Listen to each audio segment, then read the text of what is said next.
Alors, bonsoir mes amis, bonsoir, comment vous allez? J'espère que vous allez bien.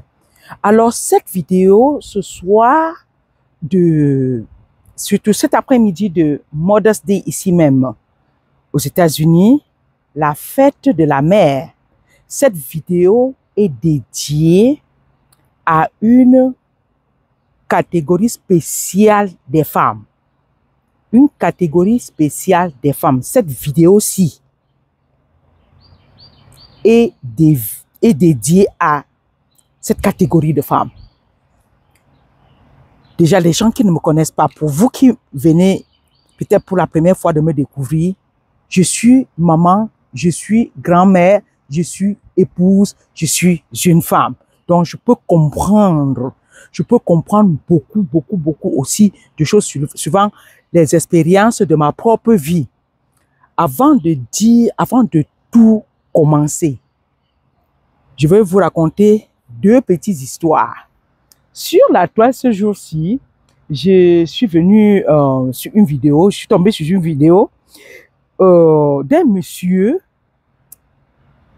vraiment, et ça m'a fait, un monsieur, un homme marié au village, sa femme enceinte, et entre en travail et doit accoucher.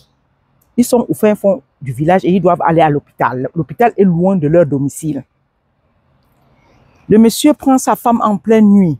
Déjà, il a même posé la question à sa femme que j'ai dit, pourquoi l'enfant s'y vient seulement dans la nuit? L'enfant s'il ne peut pas venir dans la journée. La femme me répond que moi, qu'est-ce que j'en sais? Je sais seulement que je porte le bébé. So, ils se sont mis donc en route pour aller à l'hôpital. Et chemin faisant, la contraction faisait tellement mal. La femme pleurait, la femme se tortillait. Et à un moment donné, elle s'est complètement assise. Elle était couchée sur la rue, tellement la contraction faisait mal. Son mari, regardant sa femme se tortiller avec les contractions, a eu tellement pitié de sa femme. Et juste au corner là-bas, il y avait une église. Et il y avait une croix. Il est allé, il s'est agenouillé et il a prié Dieu. Il a demandé à Dieu dans sa prière, Seigneur, Seigneur, pardon, pardon. Je ne veux plus voir ma femme souffrir. Je ne veux plus voir ma femme souffrir. Pardon, donne-moi les contractions là. Je suis un homme. Je suis un homme, je peux supporter ça. Je ne veux plus la voir pleurer comme ça. Et du tic au tac, avant qu'il ne finisse la prière, Dieu l'a exaucé. Il est quitté. Il est allé maintenant demander à sa femme de se lever. Et quand sa femme le voit, elle dit, mais tu étais où? Oh, je me sens mieux, chérie. Je me sens mieux, je me sens mieux. La douleur l'a abaissé. La douleur l'a abaissé. Elle a dit, ok, viens. Il a arrêté la main de sa femme, non. Ils se sont elle s'est levée. Et les voilà, suivaient leur bonhomme de chemin.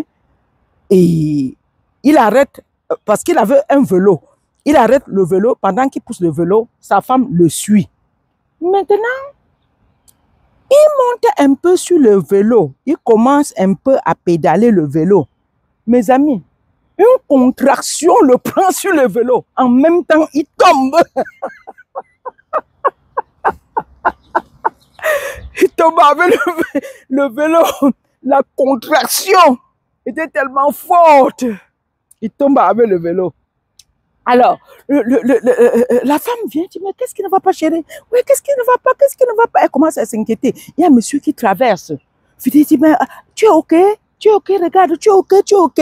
Il dit, non, mon frère, mon ventre. Et pendant qu'il dit mon ventre, une autre contraction. Il s'enroule en même temps. La femme se met donc à pleurer, à crier. Et il dit, attends. La dernière force que le monsieur là a eue, il a encore rampé pour aller au même endroit. Il n'était pas très loin de l'église là où il a prié. Il est allé là-bas, dit, Seigneur, pardon, pardonne-moi, pardon, enlève la contraction-ci et tu redonnes à ma femme, pardon. Vous voyez, ce qui m'a intéressé dans cette histoire, c'est qu'il a d'abord eu pitié de sa femme. Il a eu pitié de sa femme.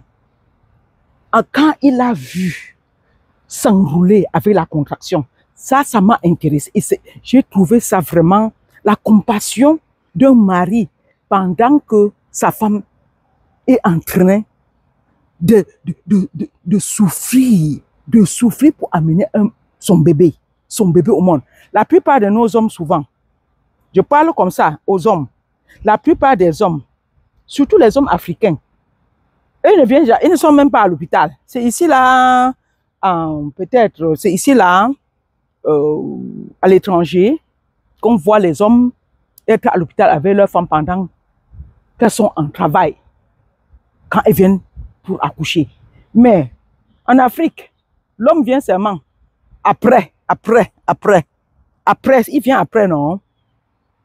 Les hommes, prenez de plus en plus conscience. Prenez de plus en plus conscience d'être près de vos femmes, de vos épouses. Quand il est temps qu'elles donnent la vie à votre bébé, prenez de plus en plus conscience. C'est un moment difficile. C'est pas seulement la nuit là où tu étais avec elle et tout était rose, elle a tourné, elle a donné toutes les positions et tout. Tu étais avec elle, non? Mais quand il est temps, quand elle souffre, le temps de donner le bébé au monde, tu es absent. Nous, on ne pense pas, nous les femmes, on ne pense pas que c'est fait. Hein? Ce n'est pas fait pour nous. Ne nous faites plus ça, pardon. Vous voulez le bébé. Souvent même, vous ne voulez même pas. Mais le bébé arrive, restez avec nous. Restez avec nous.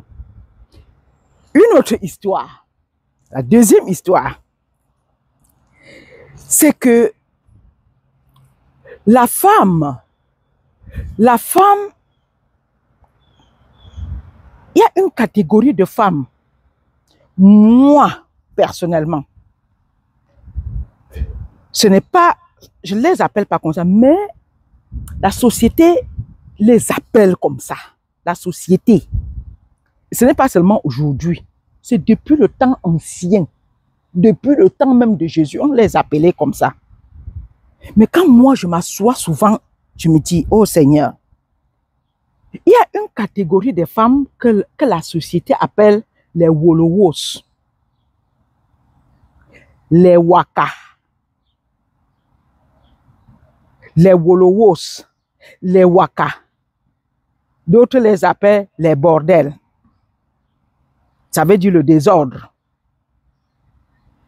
Mais ce qui me fait vraiment mal dedans, c'est qu'on ne parle jamais des hommes avec qui elles font le wakaïsme. Des hommes avec qui elles font le wolowolisme. Les noms, on ne parle pas. Je ne sais pas, on n'appelle pas les hommes les waka. Et on n'appelle pas les hommes les wolowos. On ne les appelle pas les wolowos, les hommes. Pourtant, les femmes font le wolowisme avec qui? Avec les hommes.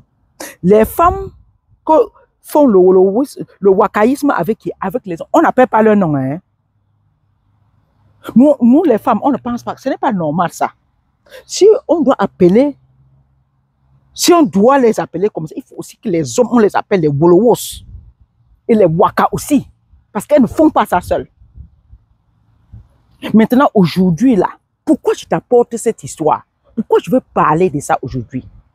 Je veux parler de ça aujourd'hui parce que, pour ma part, c'est des femmes qu'il faut respecter. C'est des femmes qu'il faut respecter. C'est des femmes qu'il faut honorer. C'est des femmes qu'il faut encourager. Pas peut-être encourager dans ce qu'elles font et qu'on appelle le wolowisme ou bien le pain, mais encourager à les aider à sortir de ce gouffre-là.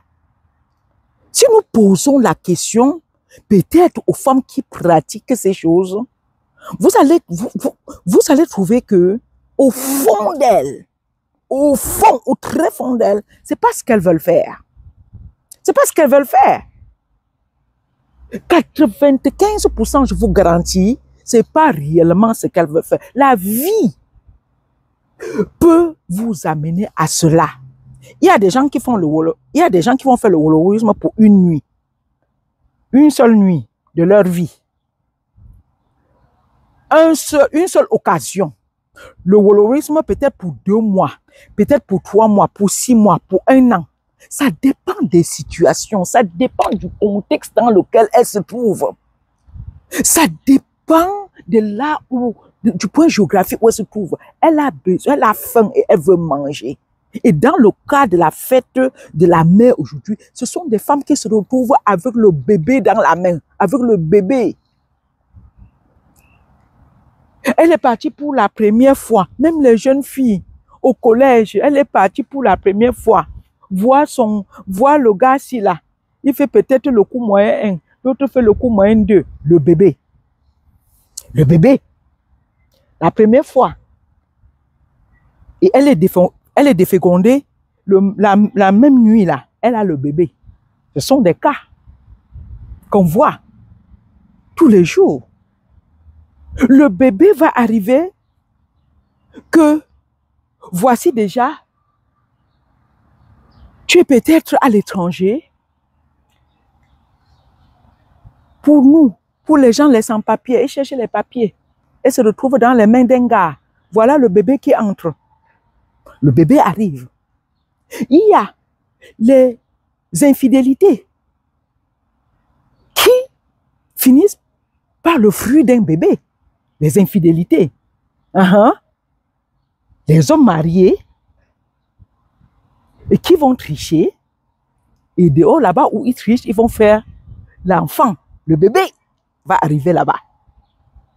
La femme mariée, elle est mariée. Elle va là-bas dehors pour tricher. Le bébé entre. Aujourd'hui, on fête quoi? La fête de la mère.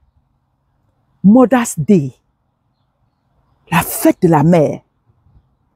Il y a des gens pendant la guerre. Pendant la guerre, les bébés qui viennent lors d'un viol. Une femme se fait violer par son père, le bébé, par son frère, le bébé, par son oncle, le bébé, par le gardien, le bébé, par les servants de la maison, le bébé, le bébé. Et moi, pour ma part, humblement devant Dieu, Dieu donne les bébés, le bébé, le bébé, le bébé, le bébé. Seigneur, tu donnes le bébé, tu donnes le bébé, tu donnes le bébé. Et après, on nous appelle les Wolowos, les Waka. Je voudrais te dire, toi qui m'écoutes aujourd'hui, qu'aujourd'hui, la fête de la femme, la fête de la mère, je ne sais pas, si tu te retrouves dans cette catégorie de personnes, sache que sur ce plateau de Woman TV Talk Show, nous te célébrons. Nous te célébrons en tant que mère. Tu as donné la vie à un enfant. En tant que mère, tu as porté le bébé dans ton ventre 9 mois et tu l'as amené au monde. Nous célébrons toute cette catégorie de femmes. Il y a même des gens qui font le Wolowos pas parce qu'elles veulent faire. Il y a des veuves. Il y a des veuves. Il y a des veufs. Parce que c'est de deux côtés. Je vous dis que les hommes et les femmes, les Wolowos. Donc nous célébrons tous ces mamans-là. Nous célébrons ces mamans-là qui se retrouvent dans cette catégorie. Et notre prière, c'est que Dieu ouvre des opportunités, que Dieu ouvre vos yeux et que vous quittez ce monde de waka, de wolowisme, I don't know, wolowisme, aidez-moi, et de reprendre une vie normale, une vie digne, une vie de mère responsable, de mère digne d'être la femme. Ceci est possible. Il n'est jamais trop tard, mes amis. Il n'est jamais trop tard. Ne vis plus la vie d'hier, d'il y a 4 ans, 5 ans, 10 ans. Aujourd'hui, c'est un nouveau jour. En 2025, le 11 mai, c'est un nouveau jour pour toi qui m'écoutes. Ce n'est pas pour rien que tu écoutes cette vidéo. Demande à Dieu de te donner la grâce et la force pour changer et fermer cette page de wolowisme, de wakaïsme. Tu es une mère et tu es une mère digne. Tu as amené dans cette vie un enfant, un bébé, un enfant, un bébé. C'est de cela qu'il s'agit.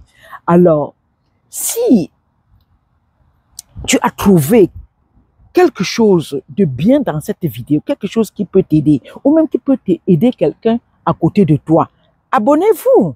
Abonnez-vous, mes amis. Abonnez-vous sur la chaîne de Woman TV Talk Show. C'est la télévision de la femme. La télévision qui informe. La télévision qui impacte. La télévision qui enseigne.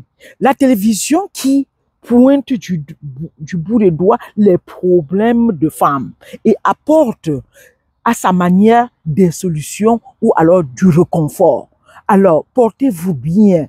Jusqu'à la prochaine vidéo, c'était pour toi, votre humble servante, Célestine Fotso, Motivation Speaker. Goodbye for now.